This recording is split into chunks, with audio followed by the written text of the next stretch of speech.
Thank you very much, Ellie. I would like to call upon third speaker, Ayelet or Ayelet? Abba. Oh, Abba. There are 4 Abbas here. Abu Ayelet.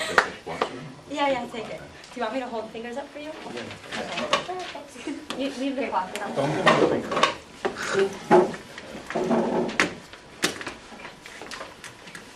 Ladies and gentlemen, the arguments here seem to revolve around 3 different issues. The first issue is a general question of what the purpose of the government is, and is the government's obligation to save lives using all possibilities and all tools in its arsenal to go ahead and do so. The second issue on which we clashed with the opposition is the question of, is it possible to negotiate with someone who you despise, find morally repugnant, and do not share the same basic laws or rules with? And the third issue, where we clash with the opposition, is the question of, can negotiation at some times be helpful and be effective, despite how repugnant and how distasteful such a negotiation might or not be?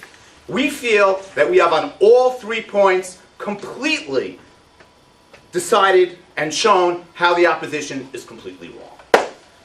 First, in terms of the goal of the government, the purpose of a government is to protect its citizens. It must at all times do, no thank you, all that it can do in all possible ways to protect its citizens to its utmost. Sometimes that means fighting fiercely. Sometimes it means targeted assassinations of people who have been shown to be terrorists and combatants. Sometimes it means negotiating when no other option is available, or when there's the best of all possible choices. To decide in advance that negotiation is not an available option is in fact tying the hands of the government in ways which really impedes its possibility of doing its ultimate purpose. If in a particular situation, and we don't say it's true for every situation, negotiation is going to most achieve the goals it needs to do, and that is protect its citizens in the best way possible, of course the government should be allowed to go ahead and negotiate, even with an organization which it finds morally repugnant, even with an organization which it thinks all its tenets are completely unestablished, invalid, and morally evil, yet if practically negotiating with them will achieve the goals in the best possible way at this particular point in time, that option should be available. Yes, we team opposition agree, and we have to help the citizens. So how are we going to do that? By telling terror teams, terror organizations, you're doing a great job, you're legitimate, and you can continue with doing it because we're going to anyway come to the table and give you whatever you want? We do not feel that negotiating in any particular way is giving validity, legitimacy, or approving of the terrorist organization's goals. We believe negotiation should be one more tool in the arsenal which the government sometimes needs to acquire its goals. The second point of clash or contention between us and the opposition is the question whether negotiation is at all possible with terrorist groups. On this, I must say I'm quite bewildered from the opposition's perspective. There have been numerous cases where, in fact, people have negotiated with terrorist groups and have accomplished remarkable things. One example, one example is the IRA, where the IRA has been a bona fide terrorist group. It targeted civilians, it blew it up, it did all sorts of things in fighting England.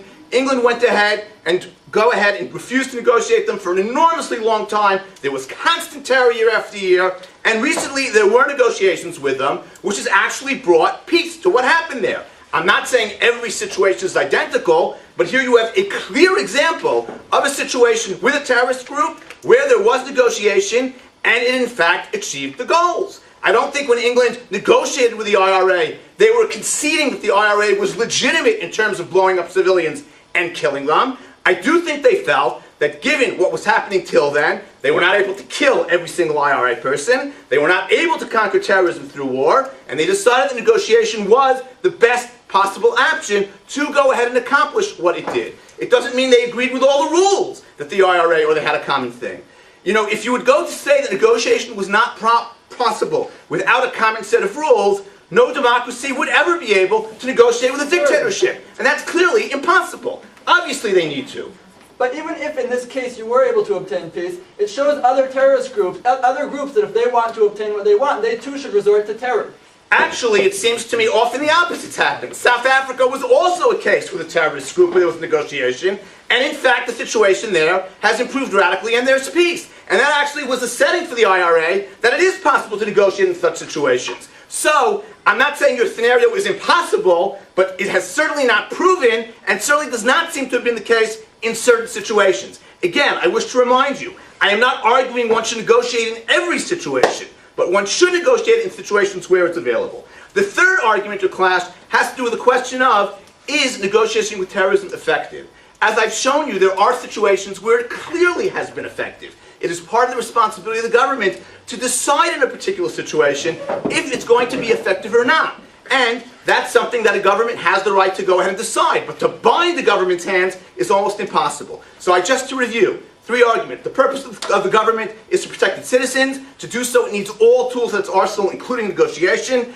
Obviously, negotiation is possible even with people you don't agree with. We unfortunately negotiate with enemies. It's not like inviting someone to a dinner party. We negotiate with people who we're in conflict with. And thirdly, there are certainly times when negotiation, even with terrorists, are effective. I'm not claiming in every case it's effective, but there clearly are cases where it is effective. And so I think we have unquestionably proven our case.